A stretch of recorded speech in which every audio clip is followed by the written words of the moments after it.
10 বার দেখে তারপরে পদক্ষেপ নিতে হয়। এটা একটি স্বাধীন দেশ,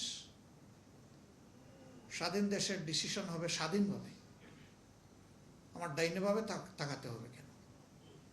অথচ সবাই আমরা স্লোগান দিই my country first, Bangladesh first.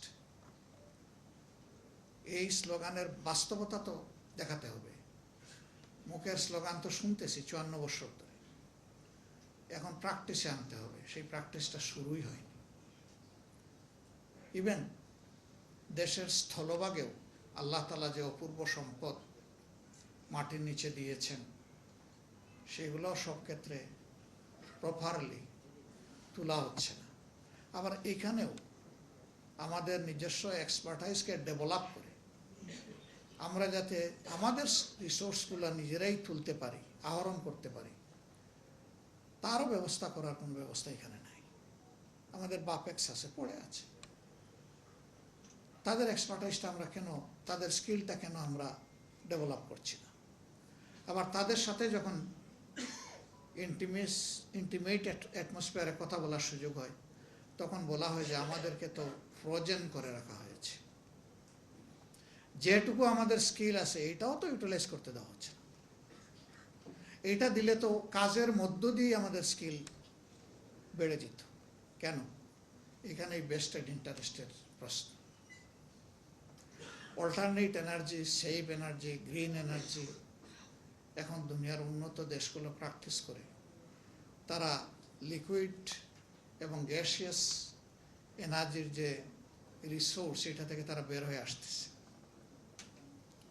একদিকে এনভায়রনমেন্টাল পলিউশন থেকে তারা বাঁচতেছে, আরেকদিকে পরনির্ভরশীলতার জিঞ্জির তারা ছিন্ন করে ফেলতেছে। আমাদের দেশে হচ্ছে না। কেন হবে না? ওই এখানেও ঘুরে ফিরে সিন্ডিকেশন, পলিটিক্যাল সিন্ডিকেশন। যতগুলা বড় সিন্ডিকেশন দেশে হয় আমাদের দেশে, সবগুলার পিছনে রুলিং পার্টি যারা, তাদের হাত থাকে। অতীতেও ছিল, এখনো আছে, তার কোনো পরিবর্তন হয়নি। এনার্জিতে এখন হাহাকার। তেল আছে শুধু সংসদে, বাংলাদেশে নাই। সংসদে যখন ইনকামবেন্ট মিনিস্টার কোনো বিবৃতি দেন অথবা সরকারি দলের ট্রেজারি বেঞ্চ থেকে কেউ কথা বলেন, তখন মনে হয় যে তেলের উপর বাংলাদেশ ভাসছে। শুধু কিছু অসৎ চুরচুট্টা মানুষের কারণে আমরা সমস্যায় পড়ে গেছি। এবং এটাও বলা হয় যে আগের থেকে তেলের যে স্বাভাবিক চাহিদা ছিল,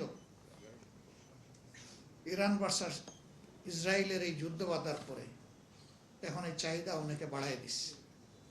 আচ্ছা, ভালো কথা। তো চাহিদাটা পূরণ করবে কখন? যাওয়া আসা আপনারাও করেন, আমরাও করি। আমি রাত্রে 3টার দিকে একবার এই শহরে ঘুরালাম। ভাবলাম যে দিনের বেলা বোধহয় এই কিউগুলা হয়, গাড়ি ঘোড়া, মোটর বাইক, এইগুলার। দেখি রাতের দৃশ্যটা কি, শেষ রাতে কি দেখি সেম এন্ড সিমিলার। ওখানে শুধু মোটরসাইকেল একটু কম দেখলাম, কিন্তু গাড়ির কোনো অভাব দেখলাম না। কিলোমিটার্স আফটার কিলোমিটার্স একের পিছনে আরেকজন লাইন দিয়ে দাঁড়ায় আছে, স্টিল হুইলগুলো মুভ করছে না। কার এমন গরজ লেগেছে 5 ঘন্টা, 7 ঘন্টা, 8 ঘন্টা কিউতে দাঁড়াইয়া এখান থেকে বাড়তি তেল নেবে? তার ডিমান্ডটাই পাচ্ছে না। একদিকে এই দৃশ্য, আরেকদিকে চুরাই বাজারে 2.5 গুণ দামে, আবার 3 গুণ দামে সেই তেল আবার বিক্রি হচ্ছে। এরা কারা? মাঝে মাঝে লুক দেখানো কিছু অপারেশন আমরা দেখি।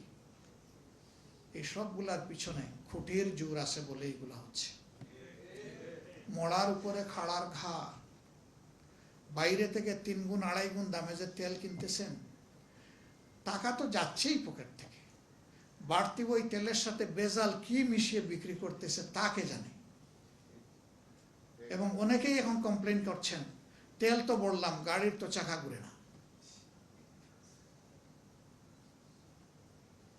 একদিকে মানুষের পকেট কাটা হচ্ছে, আরেকদিকে এই মানুষগুলোর সম্বলগুলোকেও ধ্বংস করে ফেলা হচ্ছে। কৃষিতে 18% ডিমান্ড।